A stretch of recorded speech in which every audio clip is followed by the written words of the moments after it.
நியாயப்பிரமாணம் எனக்கு என்ன செய்யுது? என்னை காவலாளியா, அது ஒரு போலீஸா நின்று என்னைய சிறையில் போட்டு என்ன செய்யுது? லாக் பண்ணி வைக்குது. அப்படின்னு என்ன அர்த்தம்? பாவ சிறையில் அடைக்கப்பட்டிருக்கிறேன் நான்.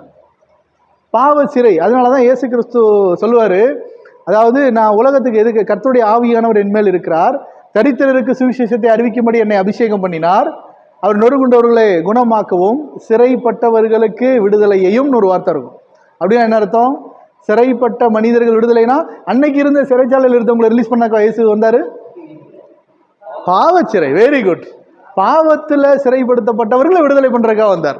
அப்ப பாவத்துல எது சிறைப்படுத்தி வச்சிருக்கு? பிரமாணம்.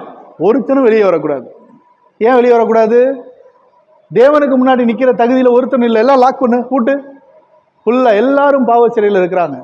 அப்ப பாவ சிறையில இருக்கிற இவங்களுக்கு விடுதலை தேவை.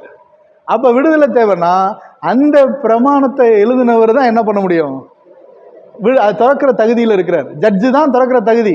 விடுதலை பண்ணக்கூடிய தகுதி நீதிபதிக்கு தான் இருக்கு. அப்ப காவலாளிக்கு கைது பண்ணி உள்ள போடுற அனுமதி தான் இருக்கு.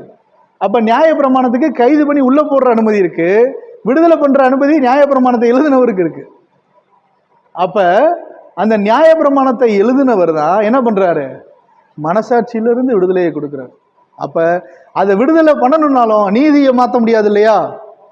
நீதி எப்படி மாற்ற முடியும்? அப்ப நீதியின் அடிப்படையில் என் கையாலே உனக்கு என்ன செய்யணும்? உனக்கு மரணத்தை கொடுக்கணும். பிரமாணத்தின் அடிப்படையில் நீ மரணிக்க வேண்டியவன், நீ நரகத்துக்கு செல்ல வேண்டியவன். அப்ப மரணத்துக்கு செல்ல வேண்டியவன் நீதான். அப்ப நியாய பிரமாணத்தை உன்னால் நிறைவேற்ற முடியாது.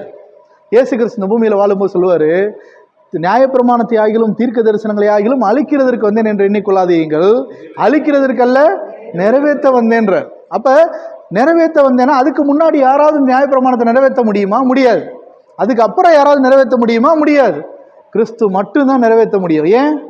ஏன்னா நியாயப்பிரமாணத்தின் அடிப்படையில் குற்றம் சாட்டப்படாத ஒரு நபர் தான் சிலுவைக்கு போக முடியும். கரெக்டா? இப்ப ஒரு ஆடை சூஸ் பண்ணுவாங்க வருஷம் பலி செலுத்துறதுக்கு. அந்த ஆடுல எந்த பழுதாவது இருக்கான்னு ரொம்ப செக் பண்ணுவாங்க. ஃபுல்லா பார்ப்பாங்க. ஏதாவது நொண்டு, ஏதாவது நொடிசல் இருக்கா, ஏதாவது பிரச்சனை இருக்கா, நோய் இருக்கா, அந்த ஆடு நல்லா இருக்கா. பலி செலுத்துறதுக்கு சூஸ் பண்ற ஆடை இவ்வளவு செக்கிங் இருக்கும் அந்த ஆடு மேல. அவ்வளவு செக் பண்ணுவாங்க. அதை யார் செக் பண்ணுவாங்கன்னா ஆசாரியர்கள் செக் பண்ணுவாங்க. பிரதான ஆசாரியன் உறுதிப்படுத்தணும். அதுக்கப்புறம் தான் அந்த ஆடு பலிக்கே போகும். இவ்வளவு செக்கிங்கை தாண்டி தான் என்ன செய்யும்? பலிக்கு வர முடியும். அப்ப ஆண்டவராகிய இயேசு கிறிஸ்துவை எந்த பக்கம் செக் பண்ணாலும் அவர் பழுதில்லாதவர்னு தான் சொல்ல முடியும்.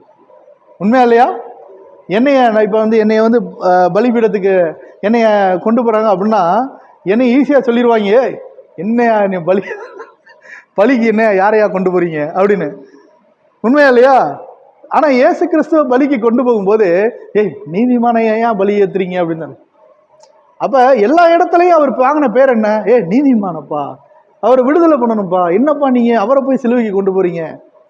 அப்ப விஷயம் என்ன அப்படின்னா, புறஜாதியாலையும் அவரை என்ன செய்ய முடியல, குற்றம் தீர்க்க முடியல.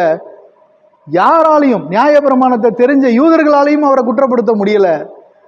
தெல்ல தெளிவா பேசக்கூடிய ரபிமார்களாலையும் அவரை குற்றப்படுத்த முடியல.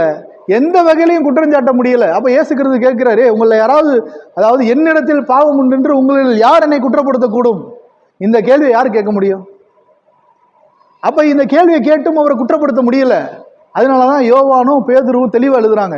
அதாவது வெளியில உள்ளவங்கிட்ட பரிசுத்தவான்னு பேர் எடுத்துடலாம், ஆனா கூடவே இருக்கிறவங்க கிட்ட பரிசுத்தவான்னு பேர் எடுக்கிறது அவ்வளவு ஈஸியான விஷயம் இல்லை. உண்மையா இல்லையா? அப்ப கூடவே இருக்கிறவங்ககிட்ட பரிசுத்தவான்னு பேர் எடுக்கணும்னா அவங்க எந்த அளவுக்கு வாட்ச் பண்ணிருப்பாங்கன்னு பாருங்க. வெளியில உள்ளவங்க சொல்றது ரெண்டாவது. இப்ப இவர் நல்லவர், இவர் அப்படி சொல்றது வேற. ஆனா சொந்த வீட்டுல போயிட்டு இவர் நல்லவரான்னு கேட்டா என்ன செஞ்சிடும்? தெரியும். அப்ப அங்க நல்ல பேர் எடுக்கிறது ரொம்ப கஷ்டமான விஷயம். ஏன்னா எல்லாமே உத்து பார்க்கப்படும், எல்லாமே தனிப்பட்ட முறையில பார்க்கப்படுது. அப்ப அப்படி பார்க்கும்போது இயேசு கிறிஸ்துனுடைய வாழ்க்கையை கவனிக்கிற பேதுரு, இயேசு கிறிஸ்துவ உன்னிப்பா கவனிக்கிற யோவான் எழுதுறாங்க. பேதுரு எழுதுறாரு, அவர் பாவம் செய்யவில்லை, அவர் வாயில் வஞ்சனை காணப்படவும் இல்லை என்றார். யோவான் அழகா எழுதுறாரு, அவரிடத்தில் பாவம் இல்லை, அவரே உள்ளேயும் பாவம் இல்லை, அவர் கிரியைகள்லையும் பாவம் இல்லை, அவர் வாயிலையும் பாவம் இல்லப்பா அப்படின்றார். அப்ப அப்புறம் எதுக்குடா சிலுவையில் அரைஞ்சிங்க? அவரு அப்படி இருந்ததுனாலதான் நாங்க சிலுவையில் தூக்கி அரைஞ்சோம். அப்ப பாவம் இல்லை அப்படின்ற இந்த நபர் சிலுவைக்கு தகுதியானவர். ஓகேவா?